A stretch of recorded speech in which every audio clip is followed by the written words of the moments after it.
ভাইয়া আপনি কোন রং ব্যবহার করেন? আমি কোন রং ব্যবহার করে প্রোডাক্টগুলো সুন্দরভাবে রং করি সেটাই আপনাদের সাথে শেয়ার করব।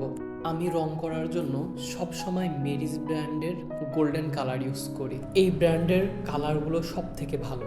এই কালারটা অনেক বেশি লাইট এবং অনেক দিন ভালো থাকে। আমি রাউন্ড ট্রেটার চারপাশে সুন্দরভাবে গোল্ডেন কালারের বর্ডার দিয়ে নিয়েছি। পামকিনের কালারটা সাদাই থাকবে, আমি জাস্ট ঢাকনার উপরে একটু গোল্ডেন কালার দিয়ে নিয়েছি। এটা দেখতে অনেক ইউনিক লাগবে।